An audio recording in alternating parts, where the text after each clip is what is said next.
Hello friends, शिक्षा सेवा channel पे आपका स्वागत है।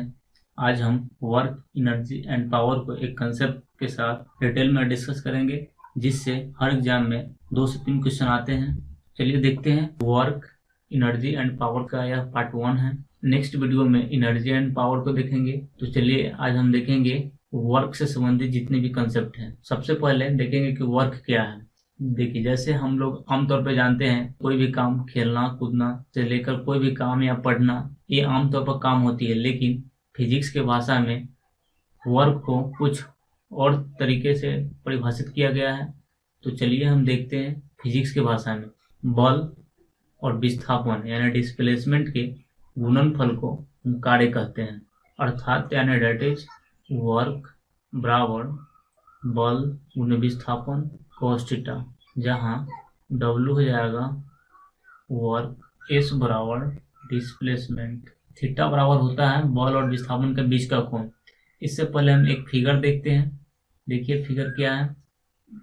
यहाँ पे कोई सरफेस है। अब इस सरफेस पे कोई ऑब्जेक्ट है, जैसे देखिए यहाँ।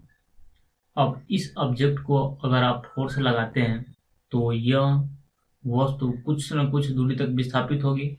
यानी फोर्स लगाने के बाद देखिए यह वस्तु अपने जगह से कुछ दूरी तक विस्थापित हुई। यानी पहले वस्तु यहाँ थी, जब हम फोर्स लगाए तो यह यहाँ से यहाँ तक विस्थापित हो गई है।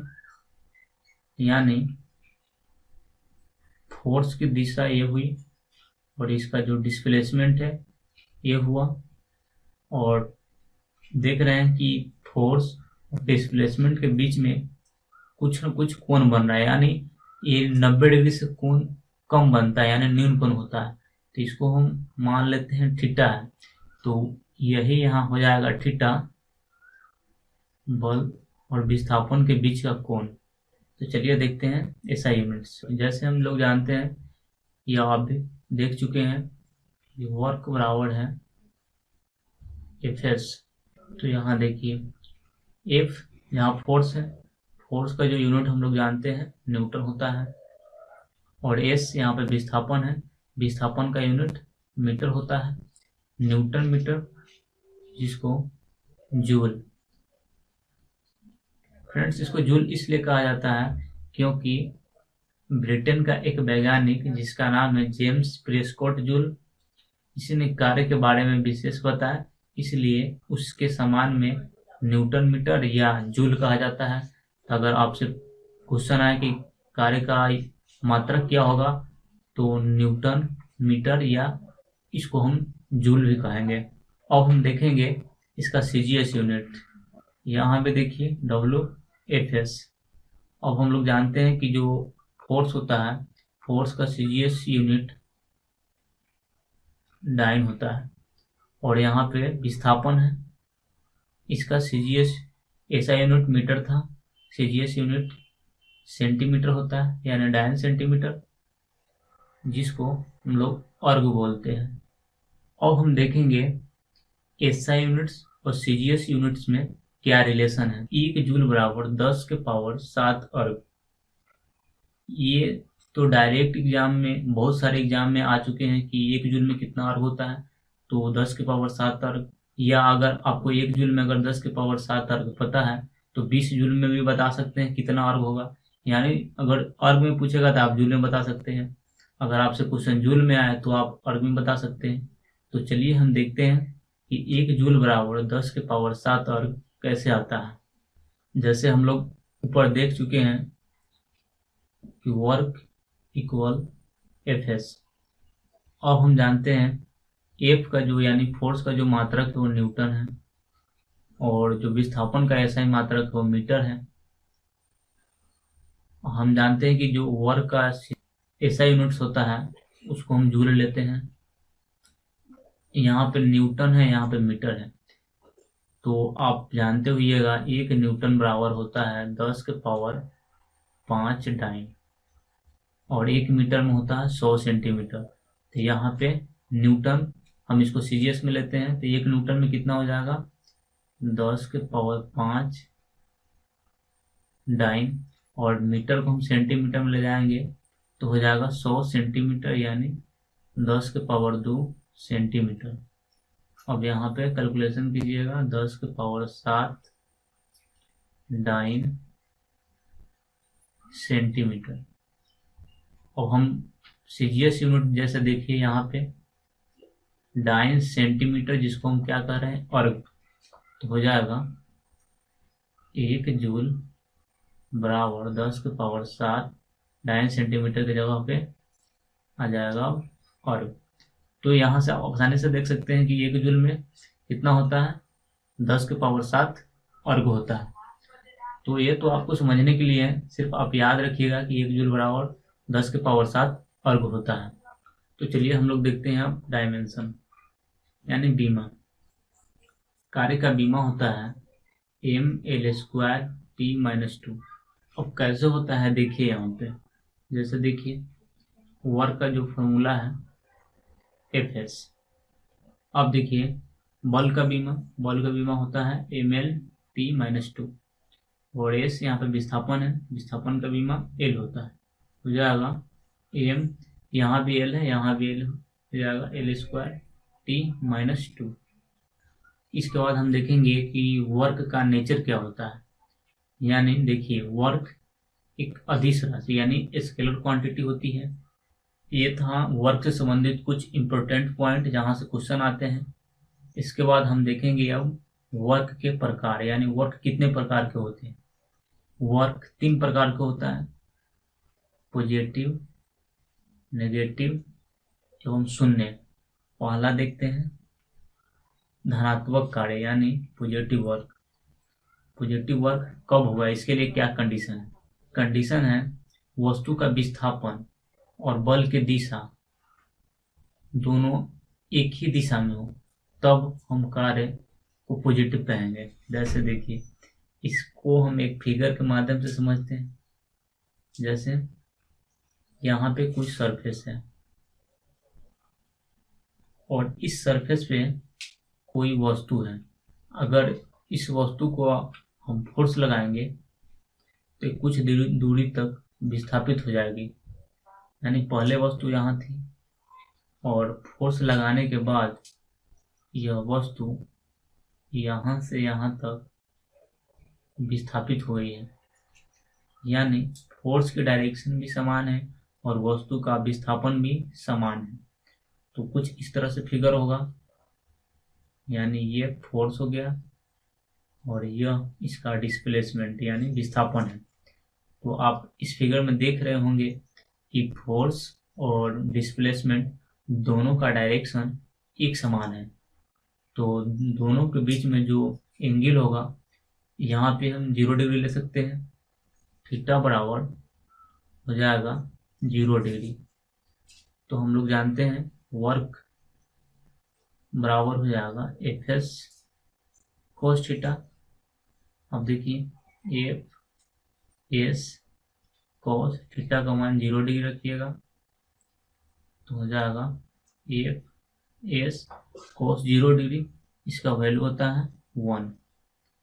तो वर्क बराबर Fs।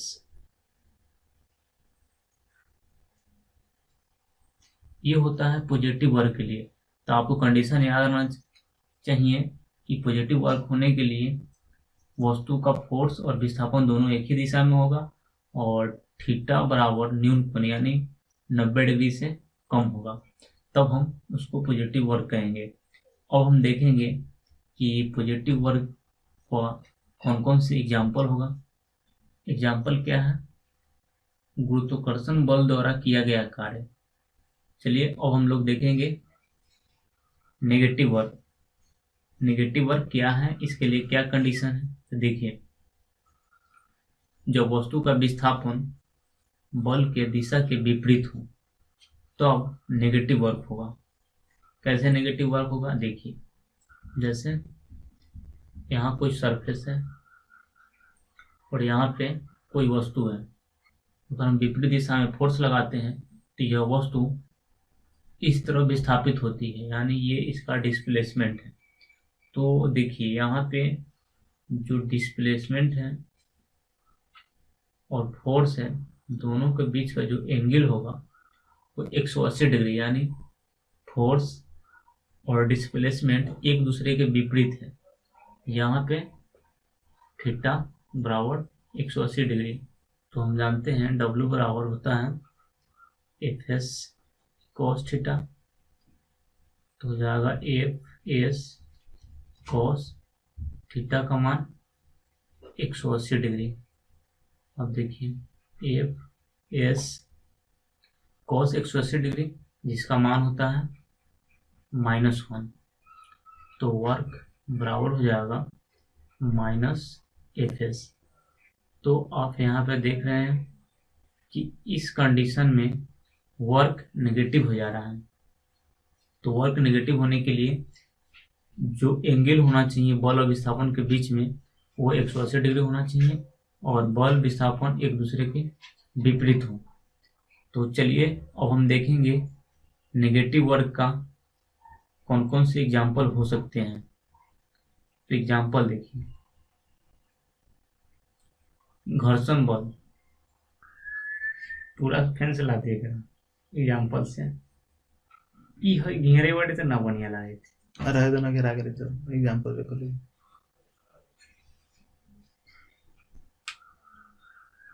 तो चलिए अब हम देखेंगे एग्जाम्पल।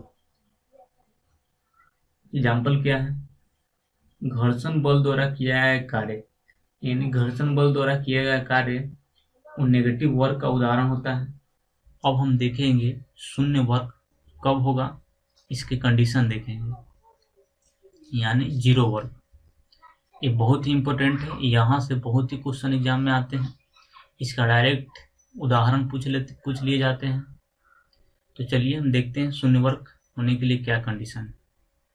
शून्य वर्क होने के लिए जब वस्तु का विस्थापन बल के दिशा के लंबवत हो, जैसे देखिए यहाँ सरफेस है, कोई ऑब्जेक्ट है, इस ऑब्जेक्ट पे लंबवत फोर्स लग रहा हो, जैसे देखिए ये जो इसका फोर्स हो गया एफ और इसका ये डिस्प्लेसमेंट हो गया, ये दोनों के बीच में जो एंगल हो गया वो 90 डिग्री, यानी विस्थापन इधर होगा और फोर्स है ना इसका परपेंडिकुलर यानी 90 डिग्री के साथ लग रहा हो, यानी इसमें थीटा बराबर 90 डिग्री हो जाएगा। तो हम जानते हैं W बराबर एफ एस कॉस थीटा, अब एफ एस कॉस 90 डिग्री हो जाएगा, एफ एस कॉस 90 डिग्री का वैल्यू 0, तो W बराबर हो जाएगा 0, यानी इस कंडीशन में वर्क 0 हो जाएगा। तो इसका हम कुछ एग्जाम्पल देखते हैं कि जैसे कोई कुली होता है, अपने सर पर बोझ लेकर रखकर, यानी सूटकेस लेकर क्षैतिज दिशा यानी इस दिशा में चलता है, जैसे सर पे बोझ लिए रहता है, क्षैतिज दिशा में चलता है, तो किया गया कार्य का मान 0 होगा। हम एक एक करके समझेंगे और एग्जाम्पल देखिए, जैसे कोई इमारत हो गया, उस इमारत को आप धक्का लगाइएगा तो वो वस्तु तो विस्थापित होगी नहीं, अगर विस्थापित 0 है तो वर्क भी 0 हो जाएगा। तीसरा देखिए, वृत्तीय गति में अभिकेंद्रीय बल द्वारा किया गया कार्य 0 होगा। तो आज हमारा ये पार्ट 1 था सिर्फ वर्क के बारे में, फिर अगले वीडियो में हम देखेंगे। तो आपको यह वीडियो पसंद आया होगा तो इस वीडियो को लाइक, कमेंट और चैनल को सब्सक्राइब जरूर करिएगा। मिलते हैं नेक्स्ट वीडियो में।